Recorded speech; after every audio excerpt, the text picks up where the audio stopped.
Hello guys, welcome back to Katawa Shoujo. My name is Negacious, and in the next episode... What am I even saying? In the last episode... This was a good start to the video. In the last episode, we kissed with Emi, and then some other stuff happened. I mean, it's not important, right? We kissed. And we started also Act 3. I can't even remember what it's called. Like, Perspective, yeah. Act 3 on Emi's route, called Perspective. And we basically went into the classroom, Misha teased us for a bit. And now Muto walked into the room and is asking, Nakai, hello? It seems I've drifted a bit too far. Huh? What? Ye god, you've contacted some kind of amnesia. Someone get the nurse.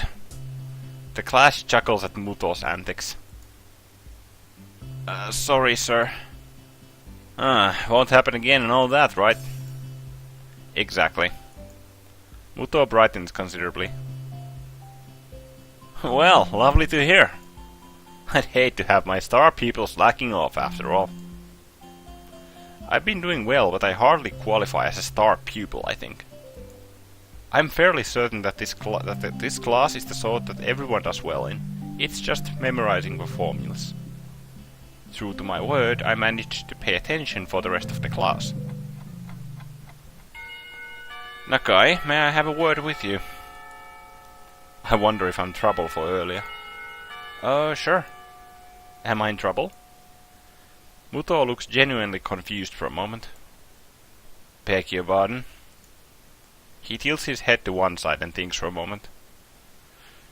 Oh, that. No, you're not in any sort of trouble. There's just a question I want to ask you. What's that?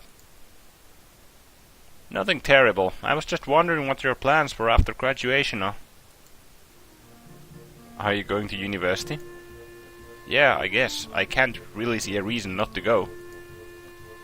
Given any thought to what you'll study? Not really, no. I figure I'll come up with something when I get there. Muto laughs. Taking things as they come, I'd argue against it, but that's how I did things when I went to university. Well, not really. I knew I'd go into science, I wasn't just sure which one. I ended up with physics, but as you could as well have gone for astronomy or what have you. Actually, I did go for chemistry first, but there were all sorts of things. Muto trails off and frowns slightly. It takes a minute for him to recover his train of thought, and I wait patiently for him to continue. So anyway, I did a lot of physics as well, because I had an interest in that, but I wasn't sure if it was for me. So I went back to chemistry and here we are, yes? He smiles at me enthusiastically, as if waiting for me to confirm that yes, here is where we are. There's actually a typo there. Where it should be where. Well, not that I'm gonna chew it over them. This game has been fucking incredible so far. Somehow I get the feeling that Muto had a plan for this conversation, but I'll be damned if I can figure it out. I'm sorry, I'm not following you. Muto frowns and rubs his chin for a bit, looking perplexed. Then he snaps his fingers as if he's remembered what the point of this all was. Right, yes, you. Me? Yes, you should look into studying one of the sciences. You're fantastic at it. Unless you'd rather just go into math. Muto makes a sour face. Not a big fan of straight math. I always liked the experiments more than the proofs. You're saying I should study science at university? Muto seems thrown off balance by my question. Well, sort of. You could also join the science club. Trouble is, there's not actually a science club. But there could be. You could even be a charter member. A founding father. Of course, you'd need to find other members. I think this is actually the first time we've seen Muto this chill, or just casual. Well, only if you wanted to. We could just start it up with the two of us. And, I could give you things to read and we could talk about them. And I could help you get ready for university and such as well. Wait. Muto rummages around in his briefcase and tosses me a book. Read that. If it's interesting, then we can talk about it. A Brief History of Time. I don't know if I actually want to read this, but Muto seems pretty excited about it. What's it about? Time, space, space-time, black holes and such. And it's not that dense, just to see if that sort of thing's interesting for you, you understand? Hang around after class, and we can either discuss it or I can show you how to make explosives in the lab. Wow. He waves a hand at my quizzical expression. Joking, sorry. Still, I've kept you here long enough for now. Think about science as a career path, Nakai. I think you'd enjoy it. Okay, I will. Thank you for the book. I leave the classroom and look up at the clock. Quite a chunk of time to kill until Emi's out of practice. Guess I'll give this book a look. I should probably shower as well. Showering before a date's only proper, right? I head back to the dorms. I wonder where I'm supposed to meet Emi anyway. She said after practice, but she didn't say where I should find her. I guess I can just swing by the track. That's probably best anyway. If she needs a shower, I can just wait for her in her room or something. Or in the hallway, I guess. That would be better as well. I take a quick shower, remembering to take my medication once I hop out. Now, for a look at this book. Let me guess, we lost track. We lost the track of time while reading the book. I wake with a start. Shit! What time is it? A glance at the clock reveals I've been asleep for nearly an hour. Run! Go! Okay, we're not late. Good. Thank goodness. Emi's practice should be finishing up soon. I throw on some casual clothes and head for the track. Somehow I get the feeling we won't be doing anything fancy for dinner. Emi doesn't strike me as a very fancy sort of person. Still, I suppose there's a lot I have yet to know about Emi. Despite our newfound closeness, I still feel like I don't know her as well as I should. Oh well, I have lots of time to fix that. To be honest, I'm looking forward to getting to know her more. I'm so caught up in my own thoughts that I hardly register that I'm already at the track. Emi's nowhere to be found. I don't even see any signs of the track team. This could be embarrassing. I turn to head towards the girls' dormitory when I hear a shout. Hey, Hisao! Ah, this is the first time we've actually seen Emi in casual clothes. I turn around to see Emi making a beeline for me with a gym bag slung over her shoulder. She's changed into something decidedly more casual clothing, a pair of shorts and an olive green top, I should say. Her running blades have been replaced by more realistic looking legs that probably wouldn't fool anyone. Emi doesn't seem to care about that, a fact which makes me smile. Hey, you came! I mean, I figured you would, but still. I soon feel myself wrapped in a rather affectionate hug, and it proves to be impossible for me to keep what must be the world's largest grin off my face. Well, of course I came. I'd be crazy not to, right? Emi ponders for a moment. You know, that's true. I mean, I'm pretty amazing after all. Emi-azing, get it? I shrug in response. I certainly think so. It's an offhand remark, which is why I'm surprised to see that it seems to have caught Emi by surprise. She blushes and smiles warmly at me before planting a kiss on my lips. Now it's my turn to be surprised. Emi steps back, resting her weight on her back heel, looking pleased with herself. My brain fumbles for an appropriate response. I should compliment you more often. Emi laughs and gives me a playful shove. Jerk!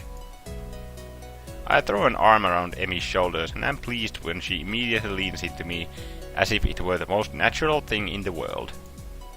So, where to? I'm not actually sure. Where do people go on dates around here anyway? That's a damned good question. I've got no idea. Why don't we just head down to the Auramat and grab something portable? Emi's face brightens at this idea. A picnic! I think you're onto something, Hisao. Emi snakes her arm around my waist and we begin to head for the front gate. I'm entirely unsure of what I'm meant to do in this situation, but at least Emi seems to be equally clueless. Despite the relaxing feeling of being with Emi, I still can't help feeling a little tense. What if I do something wrong? I'd hate to make an ass out of myself. The trip to Auramat is accompanied by Emi's chatter about how the practice went. I keep quiet for the most part, merely enjoying the warmth of being around Emi. We get a few odd looks from a passerby, but I don't mind. We wind up buying some bread and instant noodles, realizing too late that we cannot actually cook the latter in the park. I could have an embarrassing story about like eating instant noodles when I was a kid.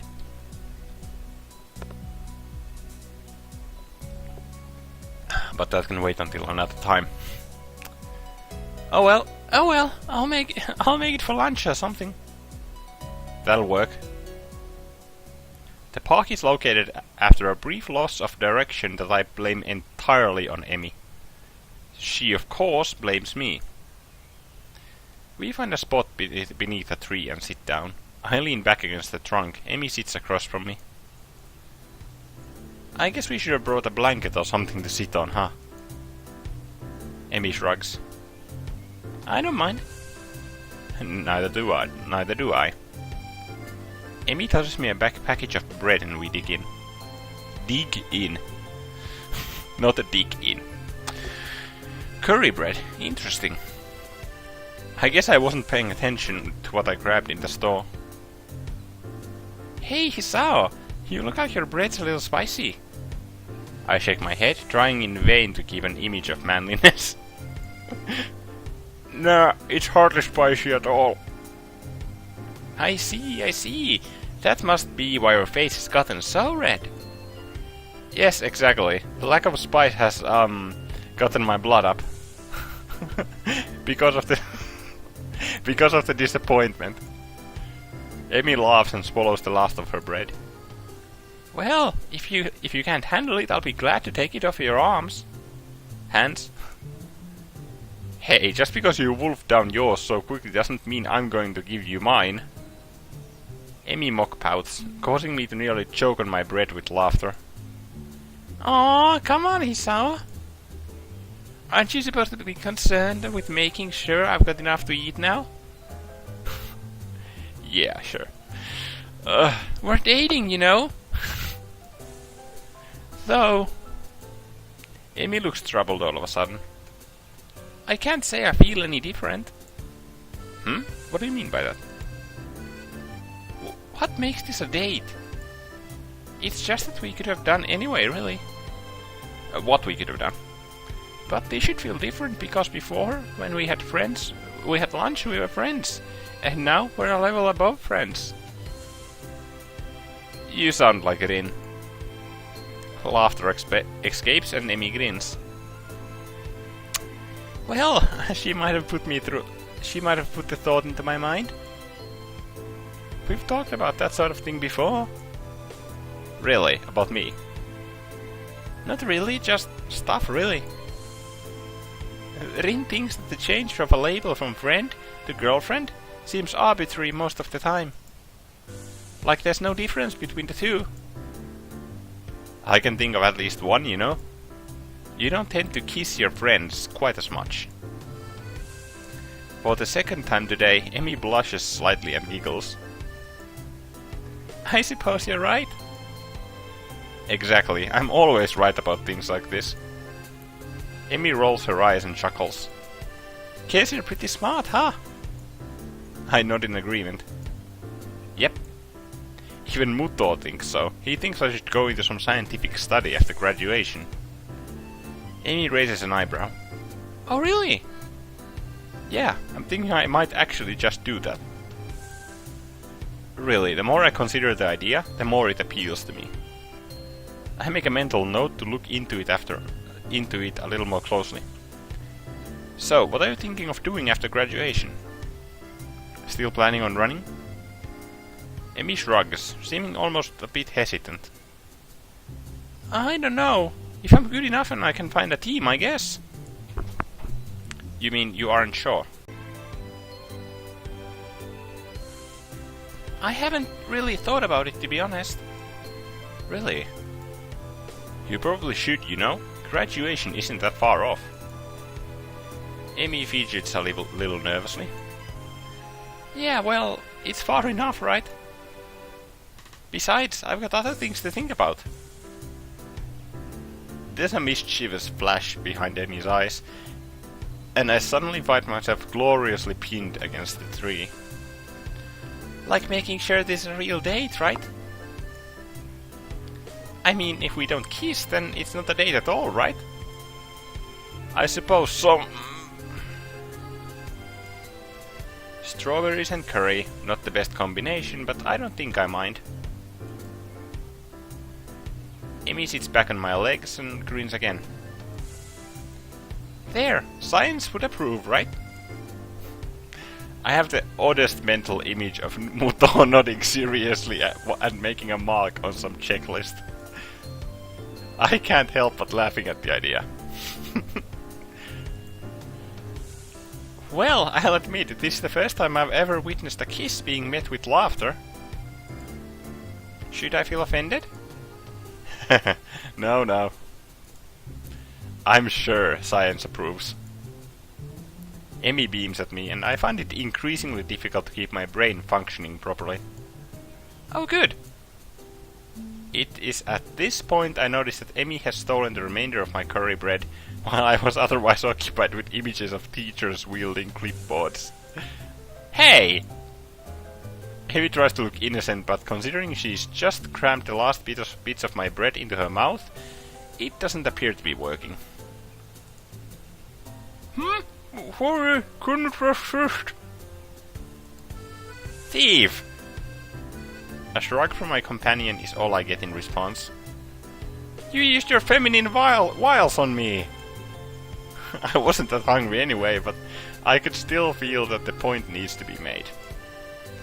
Emmy seems confused by the phrase feminine wiles, but the understanding dawns on her features after a moment's thought.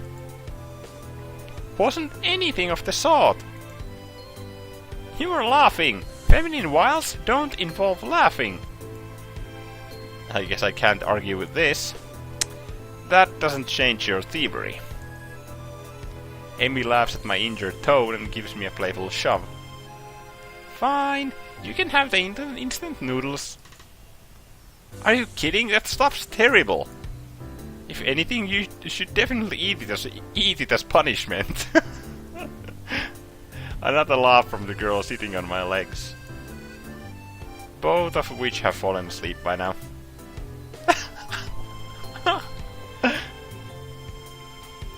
I twitch one leg to try waking it up, which has the unintended effect of unbalancing Emmy, who falls to the side with a startled "Eep!" Whoops, sorry about that. Legs fell asleep on me. Emmy remains on the ground, giggling. I stand up a little shakily, feeling the nerves in my legs return to normal. My eyes wander over the scenery before fixing on the figure of Emmy, who has yet to get up. Her hair... okay, I completely derped that. Hair! Yeah, that's exactly what I meant to say. Her hair is splayed out around her head, her arms are spread, and laughter is bubbling up through her mouth. Everything about Emmy seems condensed into this one image. Yeah, the image that we're seeing right now. Come on, look at her!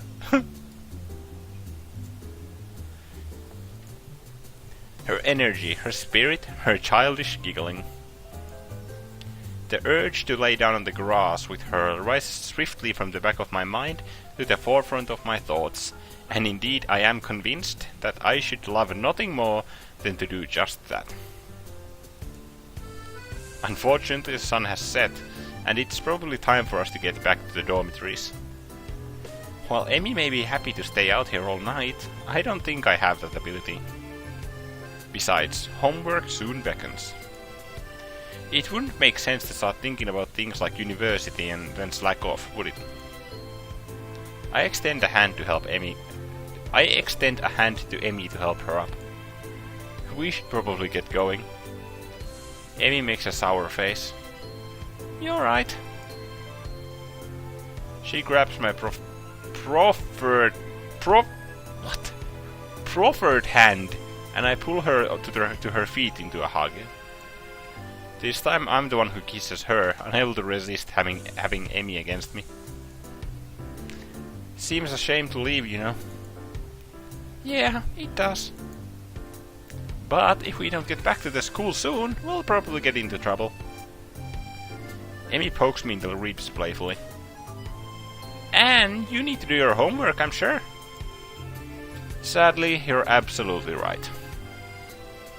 I throw my arm around her shoulders and we make the trek back to the school, accompanied by occasional bouts of laughter as our conversation jumps from subject to subject. Everything from running to school to the peculiar way that one of the cafeteria workers smells. All too soon we find ourselves outside of the girls' dormitory building. Well, I guess I'll be going then. I guess so, huh? Emmy grins at me again with that mischievous look. Are you going to be able to survive without me? I laugh. I'm sure I'll manage. How terrible! Aren't you supposed to say something like, I'll be counting the seconds you're away? Nah, I don't think so. Emmy pulls me down into a quick goodbye kiss and steps back, looking unexpectedly shy. Thanks for dinner. I really had fun. Honestly, I did. So did I. I think we shall have to do it again sometime. Amy laughs at my deadpan delivery and nods. See you bright and early tomorrow morning, right? You've gotta run off that bread after all. Of course, despite the fact that you ate most of it. Yes, despite that. See you later, Hisao. As Amy turns to head inside, I notice something weird. Something so weird that I'm surprised I didn't notice it earlier. She's limping slightly, favoring the left leg. Hey, Emmy! Is your leg okay? Emmy looks confused or at least fakes confusion. What are you talking about? Your right leg, you're limping. There's the briefest flash of concern on Emmy's face. Either she didn't want me to know, or she didn't think I'd notice. Or, I prefer to think, she just didn't realize it. Oh, that! She shrugs casually. Must have gotten knocked a little out of alignment during the picnic. No idea what could have caused that, of course. I think back of being pinned under the tree. Ah. You should have told me. We could have stopped and fixed it, you know. Amy waves a hand airily. Nah, it's not that big a deal. Don't worry about it, okay, Hisao? It's fine. Why do I get the feeling that she's convincing herself as well as me? You see, I feel that we should press Amy because she's like, the subject of her leg has come up so many times, and the thing I'm worried about right now is a few episodes back, I think, was when we were talking to the nurse. Episode 16, I think, was when we talked to the nurse, and he said that her legs would start bleeding into her prosthetics when she was recovering. So honestly, I think we should press Emmy on the matter, because I'm getting worried that she might actually cause damage to her own legs. So let's press Emmy. Are you absolutely sure? You don't want to go ahead and adjust it before heading up the stairs? You could get hurt if you don't, right? I said I was fine, Hisao. Seriously, don't worry about it. I've got some experience in these matters, after all. Yeah, I suppose so. Emmy grins reassuringly.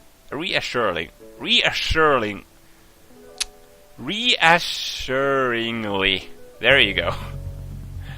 Honestly, Hisao, I appreciate the concern, but I really am okay. Now really, I need to get going. Your attempts to keep me around are doomed to fall. Of course. Just prolonging the goodbye, I suppose. Another grin lights up on Emmy's face. Good night, Hisao. Good night. As she limps inside, I find myself hoping she's okay, despite her assurances that she's fine. I think I can call this a successful first date. Hell, any day that ends with Emmy pinning me under a tree to kiss me can't be bad, can it? I head back to my room, mentally thank the gods Kenji doesn't ambush me in the hallway, and get started on my homework.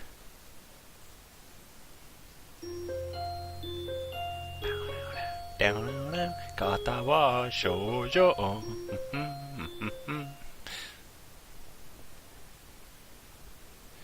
The morning is far too early for my taste. It doesn't help that I had trouble sleeping last night. There were simply too many things to think about. My mind refused to slow down. Instead, I think this is a new song. Instead, I replayed the rooftop, the park, and everything else over and over in my head. There's a small part in my mind that is still paranoid that this has all been some kind of joke. That I'll meet up with Emmy at the track and she'll act like nothing happened yesterday.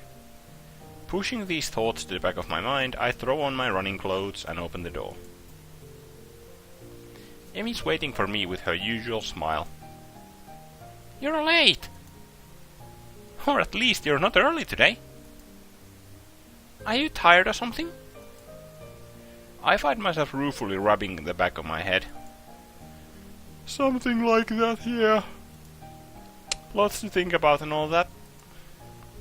Emmy giggles at my mild understatement. Yeah, I didn't sleep that well either. I was actually glad you weren't early, 'cause I wasn't early either. I wonder if the same thing kept us awake. The image of her weeping face passes through my mind. What kept you up?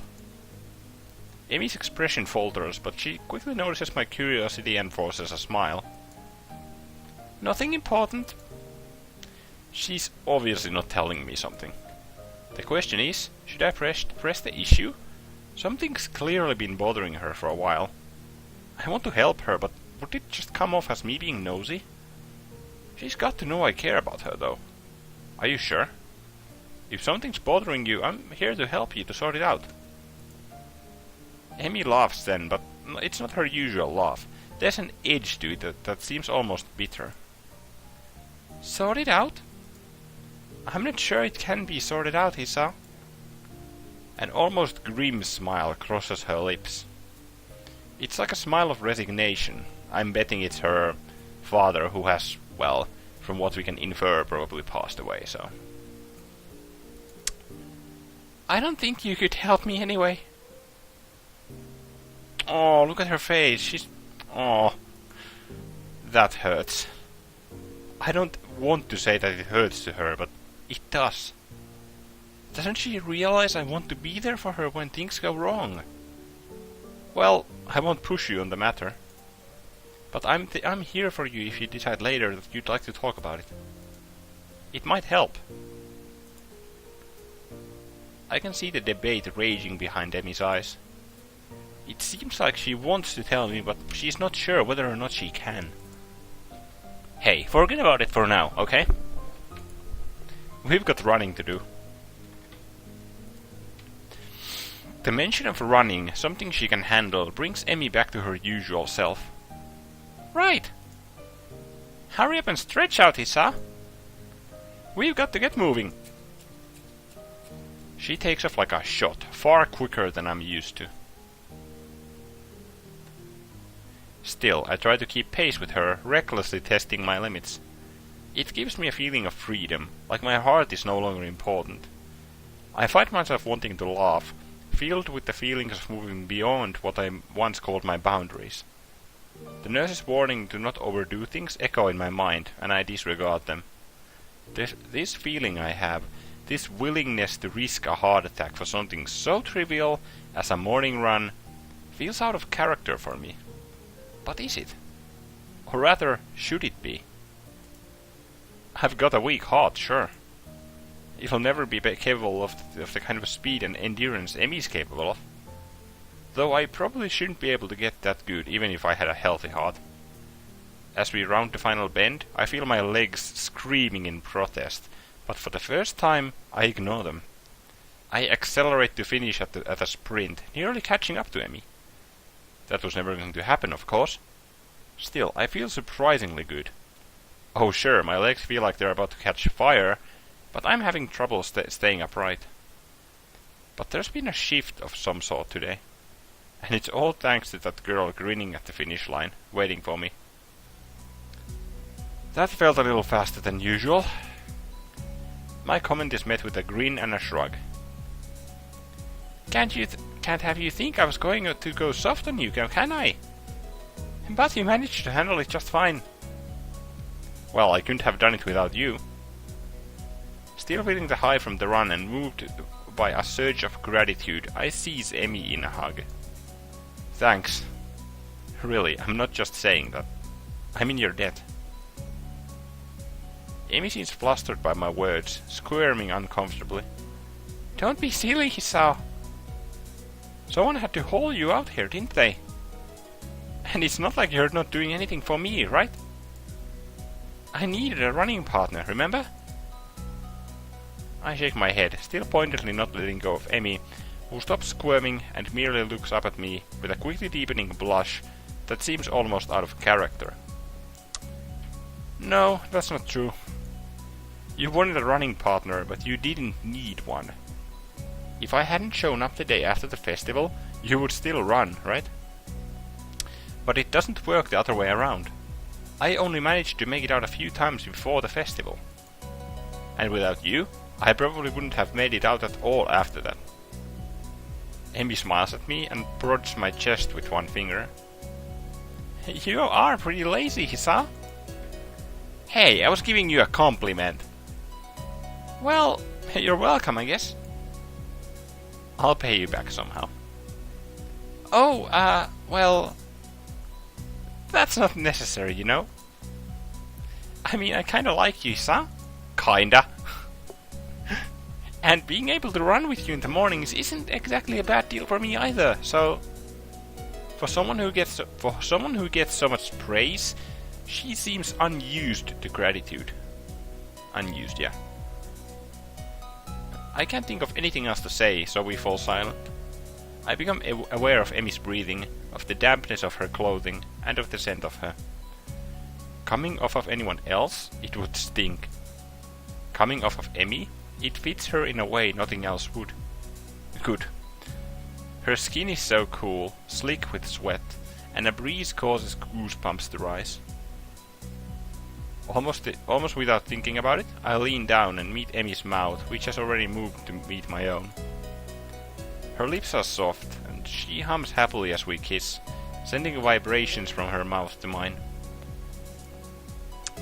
There's a startling rightness to everything about this moment. We fit one another perfectly. The kiss ends, and I finally let my arms drop back to my sides. Emi is smiling warmly at me and giggles again. Come on, Hisao, we'd better go see the nurse. Then it happens. As she turns to begin walking, she gives out a tiny yelp and stumbles forward. Emi! I leap to steady her and notice with some concern that she's favoring the same leg as last night. Your leg! Emi seems panicked and pushes away from me. It's fine! My expression must seem hurt, because she hastens to apologize. Sorry. Didn't mean to push you like that. I was just... She stumbles for something to say. It's nothing, really. Hey, don't worry about it. She's so flustered, I decide to shrug the whole thing off. But there's a cold feeling in the pit of my stomach now that won't go away. I tried to step in and help her, and she pushed me away. Smiling, I shove those thoughts to the back of my mind and concentrate on Emi. I just don't want you getting hurt, that's all. You don't have to worry about me, honest. I'm fine. Yes, you say that, but I don't believe you. Why won't you tell me what's wrong? It's like she gets offended by my trying to help. What am I supposed to make of that?